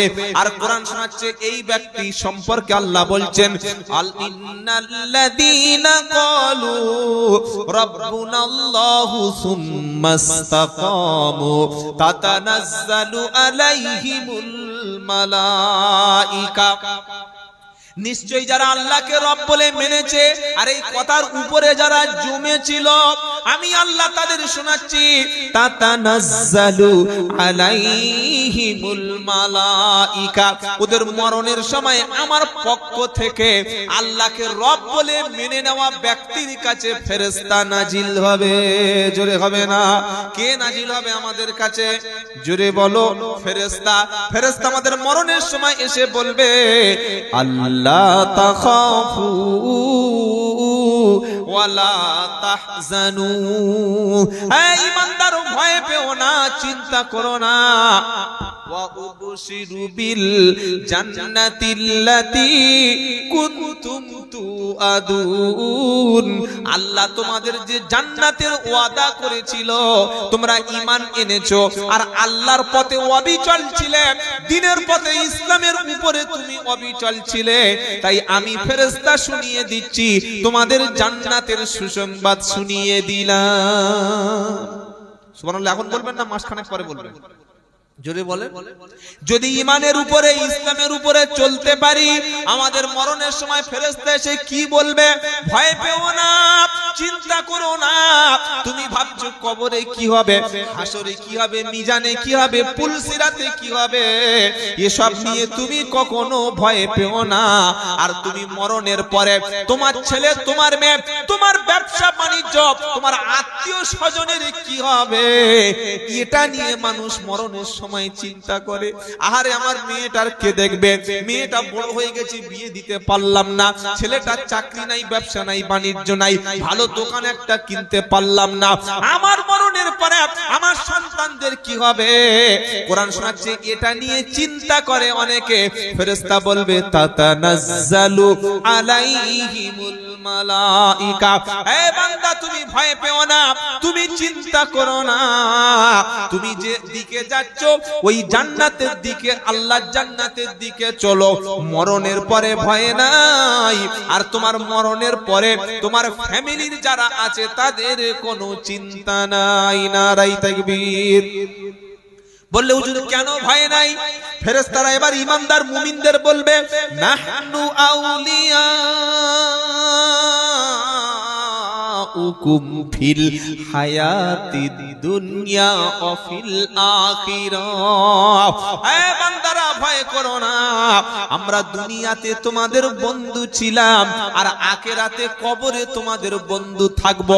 যেদিন হাসরের ময়দান থেকে তুমি উঠবে, হাসরের ময়দান থেকে পুলসিরাত পার করাবো, জাহান্নামের পুলসিরাতটা পার করে সব জায়গায় তোমার সাথী হব। যতক্ষণ তুমি জান্নাতি না হবে, আমরা ফেরেশতারা তোমাদের সাথী হব। জোরে বলো সুবহানাল্লাহ। যদি ফেরেশতাদের সাথী করতে চাই, তাহলে নামাজি ঈমানদারের সঙ্গে সাথী হব ইনশাআল্লাহ। বলেন, কারণ কোরআন শোনাচ্ছে, ইয়া আইয়ুহাল্লাযীনা আমানুত্তাকুল্লাহা ওয়া কুনু মা'আস সাদিকিন। সূরা তাওবা 11 নম্বর পারা 5 নম্বর পৃষ্ঠা 5 নম্বর লাইন 119 নম্বর আয়াত। ইয়া আইয়ুহাল্লাযীনা আমানুত্তাকুল্লাহা ওয়া কুনু মা'আস সাদিকিন। এই ঈমানদারেরা আল্লাহকে ভয় করো, আর সৎ ব্যক্তিদের সাথে থাকো, নেককার ব্যক্তিদের সাথে থাকো। কাকে চা খাওয়াবো, কার পিছনে ঘুরবো, কার সঙ্গে সম্পর্ক রাখবো, কাকে আমি বন্ধু বলে মেনে নেব, আমি কার সঙ্গে সময় দেব, কার সঙ্গে আড্ডা মারবো, আমার মেয়েটা কোন ছেলের সঙ্গে বিয়ে দেব, কে আমার আত্মার আত্মীয় হবে, কে আমার বন্ধু হবে। কোরআন শুনিয়ে দিয়েছে, আমানুত্তাকুল্লাহা ওয়া কুনু মা'আস সাদিকিন। ও ঈমানদারেরা আল্লাহকে ভয় করো, আর নেককার ব্যক্তিদের সাথে তুমি চলতে থাকো। চলবো ইনশাআল্লাহ। জোরে বলেন। মেয়ের বিয়ে দেব কার সাথে?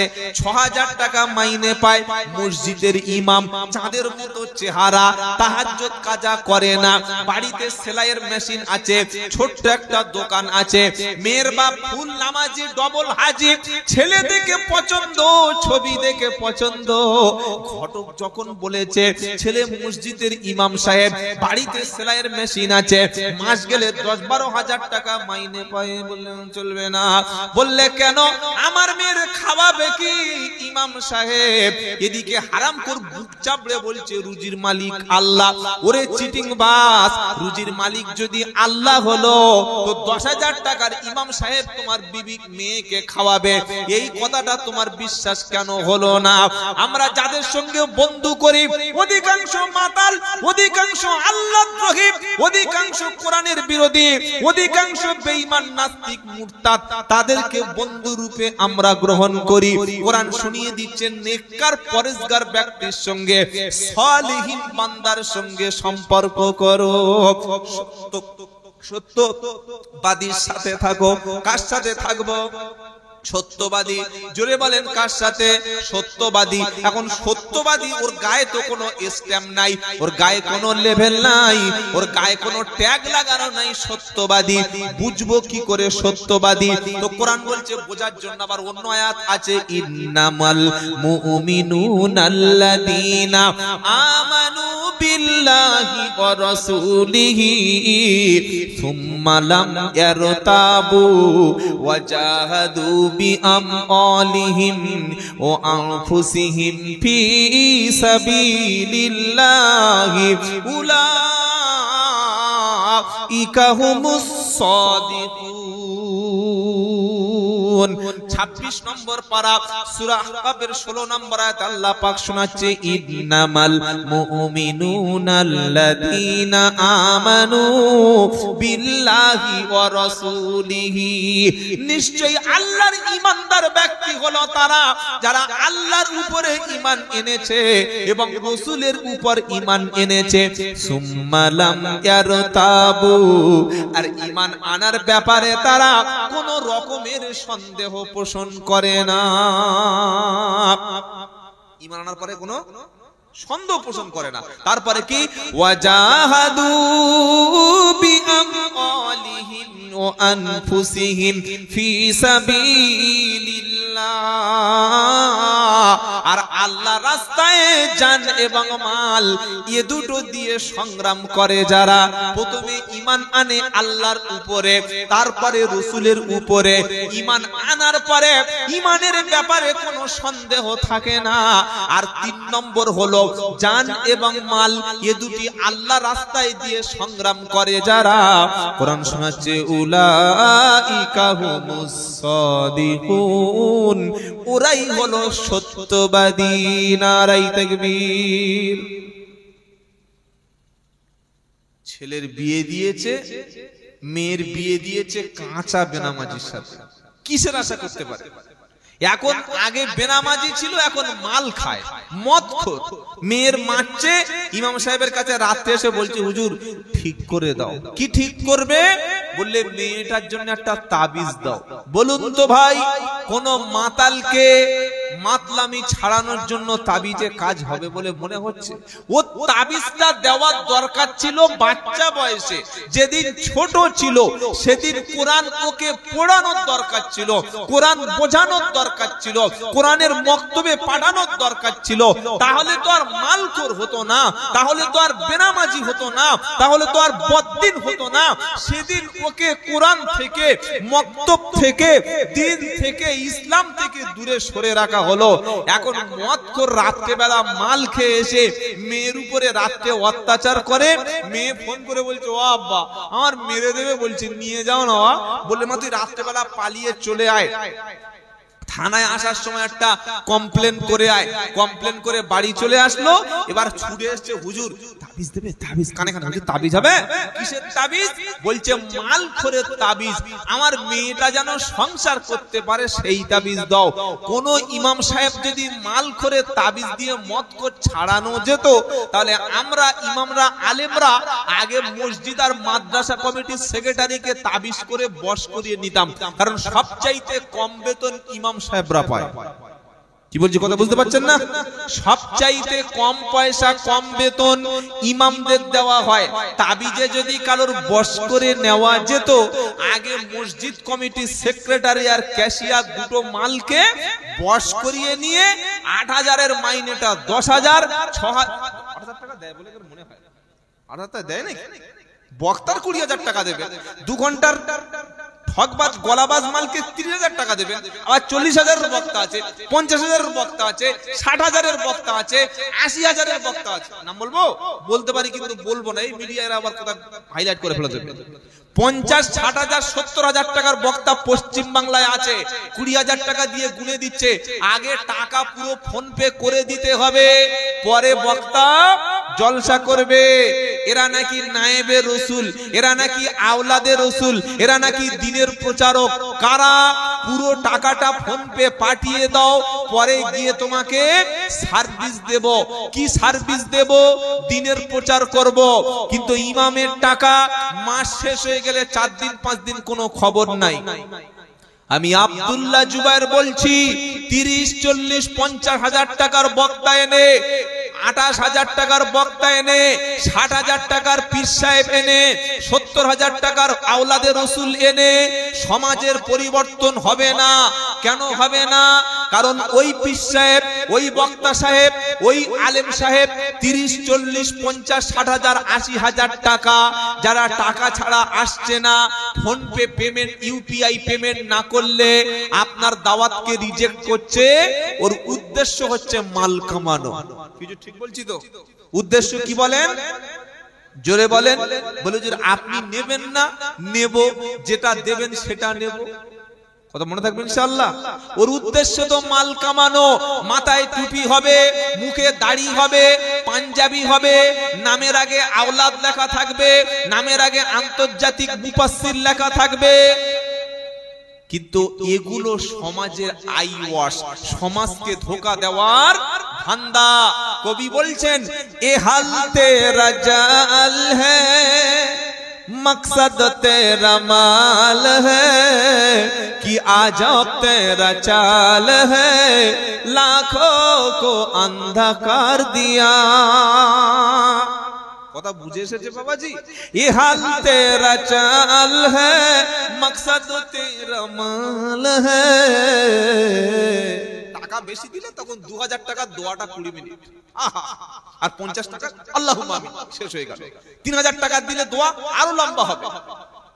যত মুরিদ ভক্ত যার যত বেশি নজরানা দেবে, তার মাথায় হাত আর মুসাফাটা তার বাড়বে। কিন্তু হাক্কানি পীরেরা, হাক্কানি ওলিরা যারা আমাদের দেশে দিন প্রচারের জন্য এসেছিল, টাকা, অর্থ, সম্পদ, সম্মান, ডিগ্রি, মাল এগুলোর পিছনে তারা ছুটতেন না। তাদের উদ্দেশ্য ছিল আল্লাহর জমিনে দিন প্রচারের জন্য আমরা জীবন দিয়ে দেব। দিয়েছেন, সম্মান আল্লাহ তাদের দিয়েছেন। আব্দুল কাদের জিলানী রহমাতুল্লাহ আলাইহি, খাজা মঈনুদ্দিন চিশতি রহমাতুল্লাহ আলাইহি, নিজামউদ্দিন আউলিয়া রাহমাতুল্লাহ আলাইহি, আশরাফ আলী থানভী রাহমাতুল্লাহ আলাইহি, বুশরাত আল্লামা রুহুল আমিন রাহমাতুল্লাহ আলাইহি, মুজাদ্দিদ জামান আবু বকর সিদ্দিক রাহমাতুল্লাহ আলাইহি, সুফি ফাদা আলী ওয়াইসি হুজুর রাহমাতুল্লাহ আলাইহি। কি ভাই ঠিক বলছি না ভুল বলছি? টাকার পিছনে ছড়ে নাই। এখন এমনও বক্তা আছে টাকা ফোন পে করে তুলে নিয়ে আর ফোন তুলছে না। একই চিটিং বাস। আমি দিনাজপুরে গেলাম, 400 কিলোমিটার রাস্তা আমার বাড়ি থেকে, প্রায় 12 ঘন্টা রাস্তা। গিয়ে বললে হুজুর এই বক্তাটার ফোন নাম্বার আছে, আপনি এর চেনেন? এখন আমি তার সঙ্গে সম্পর্ক আছে সেই বক্তার সাথে, আমি বলতে পারছি না যে চিনি না। ভাই চিনি, কিন্তু অনেকদিন হলো আর মানে ঘুরিয়ে যেতে হচ্ছে, খুব একটা যোগাযোগ নাই। কেন?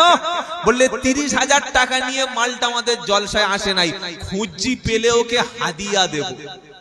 কথা বুঝতে পারছেন?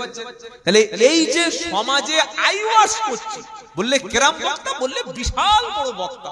কত বড়? 8 ফুট 10 ফুট হবে নাকি?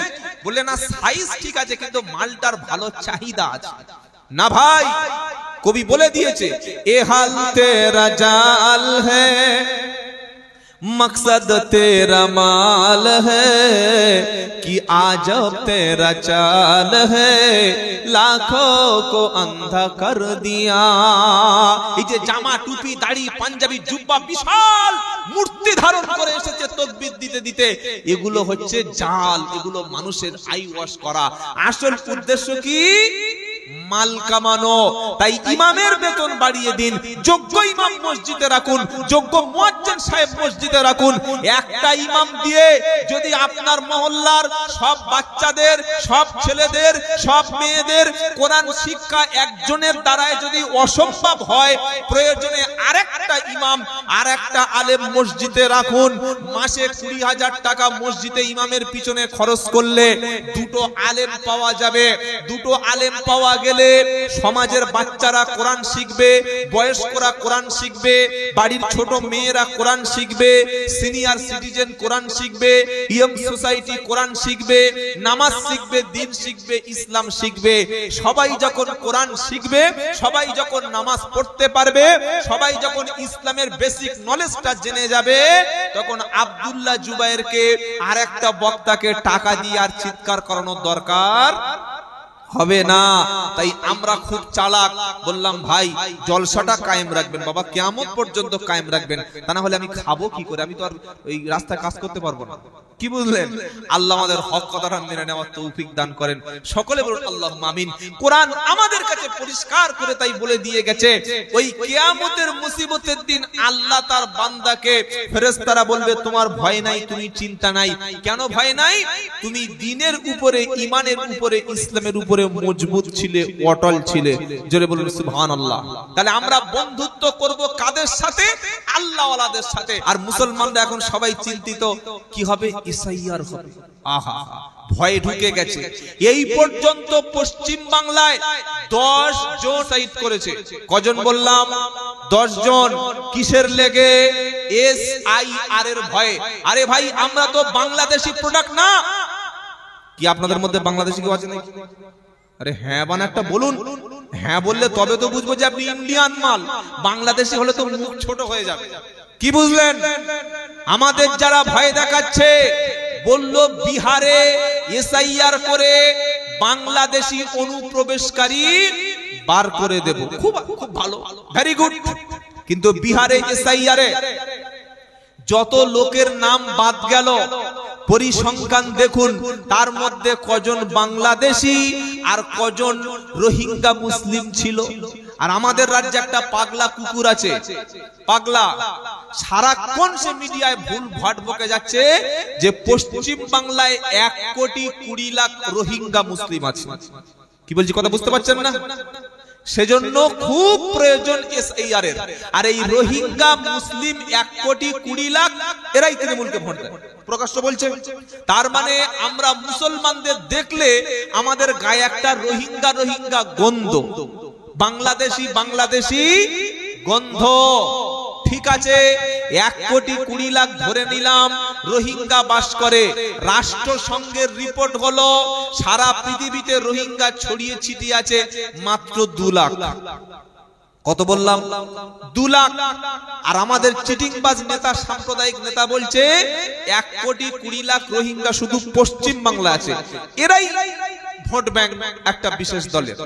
ঠিক আছে, চলুন এবার যদি সঠিক স্বচ্ছভাবে SIR করা যায়, এবং এটা করতে হবে, এটা আপনাদের দাবি তো? আরে যদি বাংলাদেশি না হয় তোমার মুখে ভয় থাকবে কেন? আমি যদি ট্রেনের টিকিট কেটে শিয়ালদায় যাই, আমার পকেটে যদি টিকিট থাকে, তো ওই চেকার বা টিটি দেখলে আমার মুখে কি দোয়া ইউনুস আসবে? আসবে না। তখন আমার বুকে ভয় লাগবে।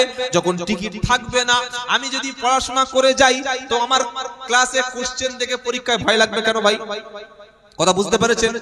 আসল ব্যাপারটা হলো যদি নিরপেক্ষভাবে সঠিকভাবে SIR হয়, বনগা, গেদে, বারাসাত, দত্তপুকুর, শান্তিপুর, কৃষ্ণনগর, রানাঘাট, মসলন্দপুর, তারপরে আমাদের যত বর্ডার এলাকা আছে, লক্ষ লক্ষ মানুষ তারা নাম কাটা যাবে, তারা এদেশে থাকতে পারবে না।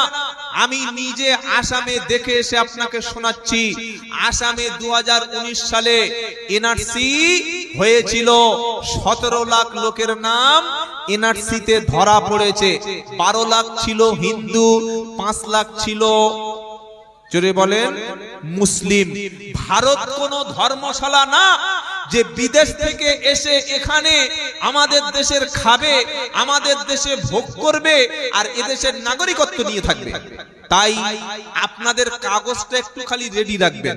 2002 সালের বাপের ভোটার লিস্ট, মায়ের ভোটার লিস্ট, এই কাগজ যেগুলো অত বিস্তারিত বলছি না, একটু রেডি রাখবেন। বিওলো যে অফিসাররা আসবে তাদের সঙ্গে দেখা করে সঠিকভাবে ফর্ম ফিলআপ করে জমা দেবেন। যারা এদেশের নাগরিক, হোক হিন্দু হোক মুসলমান, ইনশাআল্লাহ একজনের নামও বাদ পড়বে না। আলহামদুলিল্লাহ বলেন। তবে যারা আমাদের দেখলে মোল্লা বাংলাদেশি বলে, রোহিঙ্গা বলে, খালি দেখতে চাই কবে SIR লিস্টটা বার হবে আর কটা রোহিঙ্গা আর কটা মোল্লা ধরা পড়ে। ইতিমধ্যে শুরু হয়ে গিয়েছে, সুইসাইড করা 9 জন শুরু হয়ে গেছে। মনে রাখবেন, ভারতবর্ষ আমাদের জন্মভূমি। পাকিস্তান যখন ভাগ হয়েছিল, আমরা ইচ্ছা করলে পাকিস্তানে চলে যেতে পারতাম, কিন্তু দেশের ভালোবাসায়, দেশের মাটিকে ভালোবেসে আমরা যাইনি। ইচ্ছা করলে 1971 বাংলাদেশ যখন স্বাধীন রাষ্ট্র হলো, আমরাও ইচ্ছা করলে বাংলাদেশে এদেশের মুসলমানেরা চলে যেতে পারতাম, যাইনি। কেন যাইনি? দেশকে ভালোবেসে, দেশের অবদান, দেশের স্বাধীনতার জন্য রক্ত দিয়ে দেশের সমস্ত কাজ আমরা এবং সবাই মিলে মিশে করেছি, তাই দেশকে ভালোবেসেছি। সুতরাং যত SIR NRC যা কিছু আছে সবকিছু চালিয়ে দাও। এখন আমার বলছে মানুষকে পেরেশানি করার ধান্দাটা দেখেন। বলছে আধার কার্ড এটা কোনো ডকুমেন্টস না। কি বলছি বুঝতে পারছেন না? সিম কার্ড কিনবেন, আধার কার্ড, রেশন তুলতে যাবেন, আধার কার্ড, বাচ্চা জন্মের পরে আধার কার্ড লাগবে, মরে গেলে আধার কার্ড, হসপিটালে আধার কার্ড, প্যান কার্ডের সঙ্গে আধার কার্ড, ড্রাইভিং লাইসেন্সের সঙ্গে আধার কার্ড। আধার কার্ডটা কোন জায়গায় নেই খালি বলুন, কোন জায়গায় নেই? এত কোটি কোটি কোটি কোটি টাকা খরচ করে হাজার হাজার লোকের লাইনে দাঁড় করিয়ে রেখে বলছে আধার কার্ড এটা পরিচয় পত্র না, তাহলে ভোটার কার্ড বলছে এটাও না, রেশন কার্ড এটাও না, প্যান কার্ড এটাও না।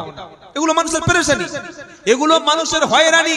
আসলে সরকার যখন জালিম, সরকার যখন মানুষকে কাজ, রুটি রুজি, খাবার, মাকান, বাসস্থান দিতে পারে না, তখন মানুষকে পেরেশানি করার জন্য লাইনে দাঁড় করিয়ে দেয়। তো যাই হোক, যেটা আল্লাহর পক্ষ থেকে হচ্ছে এটা আমাদের জন্য ভালোর জন্য হচ্ছে, এতে ঘাবড়ানোর কারণ নাই। কি আপনারা ঘাবড়ে যাচ্ছেন নাকি? ভয় পাওয়ার কারণ নাই। ভয় তো কাফের মুশরিকরা পাবে। কি গো, ওয়া মাইয়াকুনা তুমির রাহমাতি রাব্বিহি ইল্লাদ-দাল্লুন। আল্লাহ বলছেন গোমরাহি পথভ্রষ্ট লোকেরাই আল্লাহর রহমত থেকে বঞ্চিত হয়। তারা আল্লাহর রহমতের আশা করে না। গোমরাহি পথভ্রষ্ট লোকেরাই হতাশ হয়। আর মুমিন ব্যক্তি মাইয়াত্তাকিল্লাহা ইয়াজআল লাহু মাখরাজা ওয়া ইয়ারযুকু মিন হাইসু লা ইয়াহতাসিব। সূরা তালাক 28 পারা, সূরা তালাকের 3 নম্বর আয়াতে আল্লাহ বলছেন, যে ব্যক্তি আল্লাহকে ভয় করবে, ও যদি বিপদে পড়ে যায় আমি আল্লাহ এমন ভাবে বিপদ থেকে বার করে আনবো, আর ওর যদি ক্ষুধার কষ্ট হয় এমন ভাবে রুজি পৌঁছে দেব ও কখনো কল্পনা করতে পারবে না। নারায়ে তাকবীর। ইমানদারদের জয়ী করবেন কে? আল্লাহ।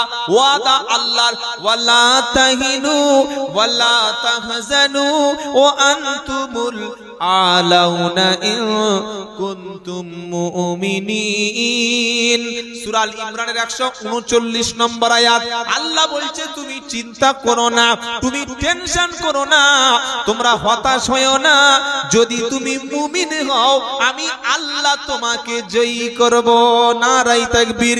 জয়ী হয়েছে আফগান, রাশিয়ার বিরুদ্ধে 20 বছর, ন্যাটোর বিরুদ্ধে 20 বছর, আমেরিকা রাশিয়াকে 40 বছর আফগানের ছাত্ররা পিটিয়ে ঝাঁটা দিয়ে বিদায় করে আজ তারা রাষ্ট্র ক্ষমতায়। নারায়ে তাকবীর।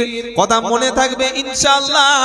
যারা এদেশের নাগরিক হোক হিন্দু কিংবা মুসলমান, ঘাবড়ানোর কারণ নাই। ঘাবড়ে যায় কারা?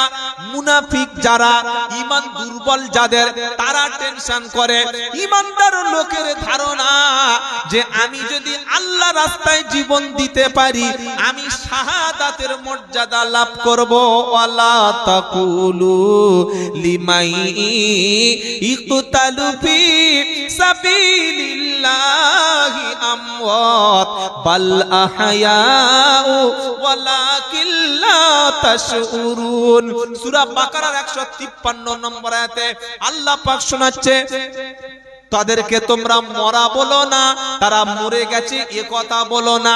আমার রাস্তায় জান দিয়েছে, মাল দিয়েছে যারা, যারা আমার রাস্তায় শহীদ হয়েছে, আমার রাস্তায় নিহত হয়েছে যারা, তোমরা তাদের মরা বলো না, বরং তারা জীবিত, তোমরা এটা জানো না। শহীদরা কিন্তু মরে। জোরে বলো, শহীদরা কিন্তু মরে না। দ্বীনের জন্য, ইসলামের জন্য, কোরআনের জন্য, মাদ্রাসার জন্য, দেশের জন্য, ঈমান রক্ষা করার জন্য যদি জীবন দেয় মরে না, সে জীবিত। শুধু জীবিত না, আল্লাহর পক্ষ থেকে তারা রুজি পায়। বলে এটা আবার নতুন গল্প, কোথায় এমন কথা পাওয়া যায়? কোরআন শোনাচ্ছে, ওয়ালা তাহসাবান্নাল্লাযীনা কুতিলু ফি সাবিলিল্লাহি আমওয়াতা বাল আহয়াউন ইনদা রাব্বিহিম ইরযাকুন। চতুর্থ পারা 12 নম্বর পৃষ্ঠা 5 নম্বর লাইনের 167 নম্বর আয়াতে কোরআন শোনাচ্ছে ওয়ালা তাহসাবান্নাল্লাযীনা কুতিলু ফি সাবিলিল্লাহি আমওয়াতা। হে মুসলমানেরা, আমার রাস্তায় যারা জীবন দিয়েছে তোমরা তারা মরে গেছে এমন কথা কখনো বলো না, বরং তারা জীবিত। শুধু জীবিত না, আমার পক্ষ থেকে তারা রুজি পায়। নারাই তাকবীর। টাইফয়েডে, জ্বরে, ম্যালেরিয়া, ডেঙ্গুতে, ক্যান্সারে, ব্রেন স্ট্রোকে বিছানায় পেশাব পায়খানা করে মরার চাইতে দিনের জন্য, ইমানের জন্য, ইসলামের জন্য, কোরআনের জন্য, দেশের জন্য, সবকিছু ইমান রক্ষা করার জন্য যদি জীবন দিতে পারি, ওরে বোকা, ওটা মরা না, ওটার নাম হলো শহীদ। আর মরার পরে বিনা হিসাবে জান্নাত। ওরকম নিয়ত আছে শহীদ হব? শহীদ হওয়ার নিয়ত আছে না? শহীদ হওয়ার নিয়ত নেই, খালি বলছে হুজুর ইনজেকশনের ফাইল দেখে ভয় পায়, ও নাকি বন্দুকের সামনে দাঁড়াবে। কি বুঝলেন? বাংলাদেশ দেখিয়ে দিয়েছে। আমাদের এই দেশে যখন ইংরেজরা অত্যাচার করছিল, আমাদের আলেম ওলামারা, পীর মাশায়েখরা, উত্তরসূরিরা ইংরেজদের বন্দুকের নলের সামনে জীবন দিয়েছিল বলে আজকের স্বাধীন রাষ্ট্র পেয়েছিলাম। কাপুরুষ কিন্তু বারবার মরে, বীর পুরুষ শহীদ ব্যক্তি একবার মরে। সুবহানাল্লাহ বলেন। শহীদের মৃত্যুটা কি? দিনের, ইসলামের, কোরআন হাদিস, ঈমান রক্ষার জন্য, দেশকে রক্ষার জন্য জীবন দিলে সে হবে শহীদ। নিজের পরিবারের নিরাপত্তা রক্ষা করতে গিয়ে, নিজের ঈমানের হেফাজত করতে গিয়ে মরলে সে কি বলে? শহীদ হব ইনশাআল্লাহ, শহীদ হব ইনশাআল্লাহ। আরে ইনশাআল্লাহ তো বলেন।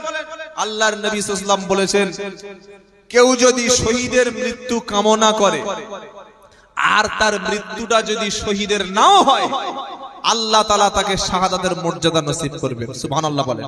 আর কোন মুসলমান যদি শাহাদাতের মর্যাদা না চায়, শহীদের মৃত্যু কামনা না করে, ওর মৃত্যুটা হবে মুনাফিকের মৃত্যু, মুনাফিকের মৃত্যু। অনেকে বলেন হুজুর আপনি তো মাইকে খুব বড় বড় ভাষণ দিচ্ছেন, আপনার বুকে